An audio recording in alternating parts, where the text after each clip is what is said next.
Assalamu alaikum, I'm Aisha and you're watching SAMAA News. Here are today's headlines. President Donald Trump says he had ordered the attack on Iran to thwart what he described as a rapidly advancing nuclear and long-range ballistic missile program. In his most detailed remarks yet, Trump said the threat from Tehran had been imminent, though he provided no evidence. He said large-scale U.S. combat operations are continuing to destroy Iran's missile capabilities, annihilate its navy, and prevent it from obtaining a nuclear weapon.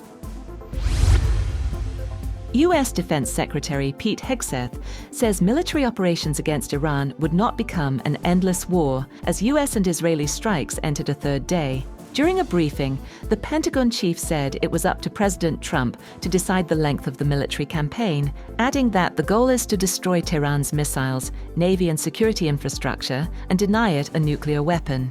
He acknowledged the campaign will take time and that more U.S. casualties are expected, honoring 4 American service members killed so far. The U.S. military also acknowledged that Kuwait's air defenses mistakenly shot down 3 American F-15E fighter jets during an Iranian attack.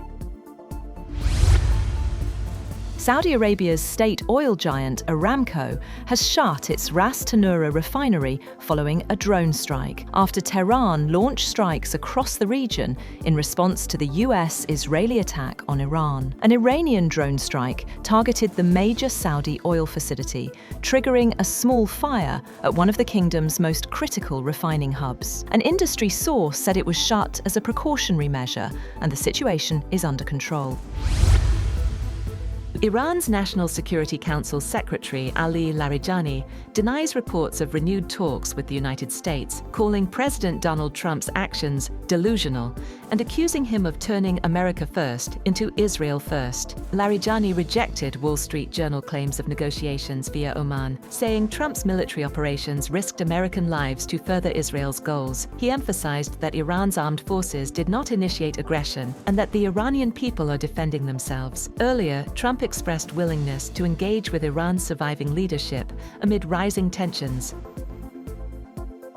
Israeli airstrikes pounded Beirut's southern suburbs early Monday, killing 10 people, after Hezbollah launched missiles and drones toward Israel in retaliation for Iran's supreme leader's martyrdom. The bombardment, concentrated in Dahiyeh, a Hezbollah stronghold, prompted hundreds of thousands of Lebanese civilians to flee, creating chaos across parts of Beirut during Ramadan. Roads were clogged with residents escaping the attacks as Israel ordered evacuations from dozens of villages in southern and eastern Lebanon. Turkish President Recep Tayyip Erdogan has condemned US and Israeli attacks on Iran as a clear violation of international law, saying Turkey shares the pain of the Iranian people. Speaking in Ankara, Erdogan said Turkey would intensify diplomatic efforts until a ceasefire is reached, warning that the conflict poses serious risks for the region and the wider world.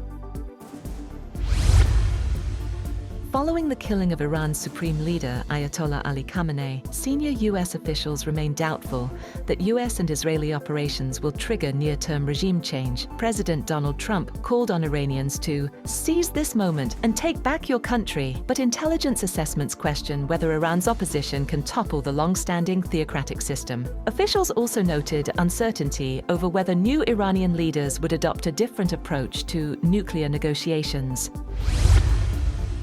British Prime Minister Keir Starmer announced that the UK has granted the United States permission to use British bases for defensive strikes against Iranian missiles. The decision follows Iranian attacks targeting airports and hotels, hosting British nationals. Starmer emphasized that the UK was not involved in the recent US-Israel operation that killed Iran's supreme leader Ali Khamenei, and stressed the country remains committed to diplomacy and a negotiated nuclear settlement. British fighter jets are already engaged in coordinated defensive operations.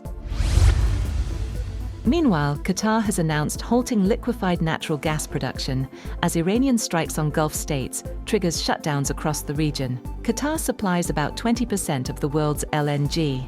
State-owned Qatar Energy is set to declare force majeure after drone attacks on facilities at Ras Laffan. The disruptions have added pressure to global energy markets as the conflict enters a third day. French President Emmanuel Macron has said that his country will increase the size of its nuclear arsenal and harden its deterrence model amid growing global instability. Speaking from a submarine base in Brittany, Macron warned that the world is entering a period of geopolitical upheaval with a rising risk of conflicts crossing the nuclear threshold. India and Canada have unveiled a series of agreements spanning critical minerals, clean technology and nuclear energy. Speaking in New Delhi alongside Canadian Prime Minister Mark Carney, Indian Prime Minister Narendra Modi described the renewed engagement as a turning point, saying ties between the two countries have gained new energy, mutual trust and positivity. The two countries announced a long-term uranium supply agreement to support India's expanding nuclear power ambitions, alongside cooperation on small modular reactors and advanced nuclear technologies. Pakistan and the International Monetary Fund have decided to continue their ongoing economic review talks virtually due to the prevailing security situation. The IMF delegation left after holding initial meetings, and all remaining sessions will now take place online. The second phase of the third economic review talks between Pakistan and the International Monetary Fund began in Islamabad. The IMF review mission, led by Mission Chief Eva Petrova, had held an inaugural meeting with Pakistan's economic team at a private hotel in the capital. That's all for now. For more updates, visit www.samaa.tv. Thank you for watching SAMAA News.